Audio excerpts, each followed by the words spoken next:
বাহ, তুমি তো অনেক সুন্দর। আমার মায়ের থেকে দূরে থাকো, আমার আম্মুর গায়ে টাচ করবে না। মাহিব, আম্মু তুই বাবাকে ধোকা দিচ্ছ, ধোকাবাজ। পাগল নাকি? আমি তোমার বাবাকে কেন ঠকাবো? আর তুমি এখানে আসলে কিভাবে? 1 মিনিট সামিয়া, এটা কি তোমার ছেলে? আরে না না, এটা আমার ছেলে না। মিথ্যা কথা বলো না।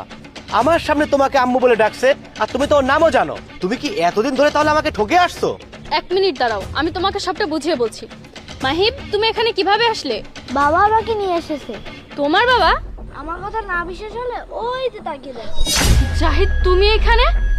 এই প্রশ্নটা তো আমার তোমাকে করা উচিত। তুমি এখানে কি করছো? আর তুমি 3 পিস পরে আছো কেন? কে এই ছেলেটা যার জন্য তুমি আমাকে মিথ্যা কথা বলে বাড়ি থেকে বের হয়েছো? জাহিদ, এটা আমার কলেজের ফ্রেন্ড তুহিন। অনেকদিন পরে ওর সাথে আমার দেখা হলো, এই জন্য আর কি ওর সাথে আমি দেখা করতে আসলাম। আর কলেজে আমি এমন পোশাকই পরতাম, তাই ভাবলাম যে কলেজে যেভাবে পোশাক পরে যায় এভাবে পোশাক পরে আমি আসি, কলেজের স্মৃতিগুলো মনে পড়ে যাবে। এটা আমার বন্ধু মাত্র, এর চেয়ে বেশি কিছু না। হ্যাঁ, সামিয়া ঠিকই বলছে। আমি ওর কলেজের বন্ধু, অনেকদিন পর দেখা হলো। কলেজের সামিয়া এরকম পোশাক আশাকই পরতো। আমি ওর শুধুমাত্র বন্ধু, অনেকদিন পর ওর সঙ্গে দেখা হলো, তাই এখানে বসে কথা বলছিলাম। ও তাই নাকি? তোমরা দুজন বন্ধু? তাহলে কিছুক্ষণ আগে তোমরা হোটেলে কি করছিলে?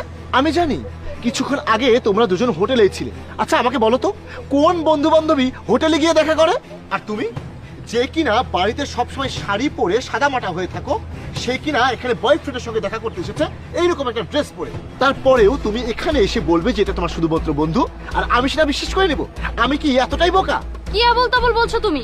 আমি তোমার বউ, আবল তাবল বলো না। আমি তোমাকে এতটাই বিশ্বাস করতাম যে আমার ছেলে যখন আমাকে বলেছিল, আমি ওর কথা বিশ্বাস করিনি।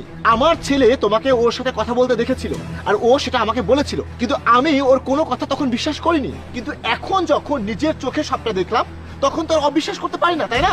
মাহিব বাবা, তুমি বলো তো তুমি কি দেখেছো আর কি শুনেছো? হ্যাঁ, আমি নিজের কানে শুনেছি তুমি যখন ফোনে কথা বলতেছিলে। হাই ডার্লিং, আমি তোমাকে অনেক মিস করছি। তোমার সাথে আমার 1 সপ্তাহ দেখা হয় না। আমি তোমার সাথে দেখা করতে চাই। কালকে দেখা করবে আমার সাথে? ঠিক আছে, গত 1.5 বছর আমরা যে হোটেলে যাই সেখানে যাব, মানে আমাদের ফেভারিট হোটেলে। তুমি কিন্তু তারপরে আমাকে আইসক্রিম খাওয়াতে নিয়ে যাবে। তুমি টেনশন নিও না, আমি সময় মতো চলে আসবো। আচ্ছা ঠিক আছে, রাখি। বাবা চলে এসেছে, বাবা দেখলে অনেক প্রবলেম হয়ে যাবে। আল্লাহ হাফেজ। 1 সপ্তাহ পরে আমি আমার বয়ফ্রেন্ডের সাথে দেখা করতে যাব। আমি আমার স্বামীকে আর আমার বাচ্চাকে তো ম্যানেজ করে নিতে পারবো। মাহিবকে দুধের মধ্যে ঘুমের ওষুধ খাইয়ে ঘুম পাড়িয়ে দেবো। আর জাহিদকে বলবো আমি আমার বান্ধবীর বাসায় বেড়াতে যাচ্ছি। তারপরে আমাকে ডিস্টার্ব করার মতো আর কেউ থাকবে না। জাহিদ, মাহিব এই বয়সে কিছু বোঝে নাকি? তুমি ওর কথা শুনে আমাকে সন্দেহ করছো? আমি তোমাকে বলছি তুমি আমার কথা শোনো। জাহিদ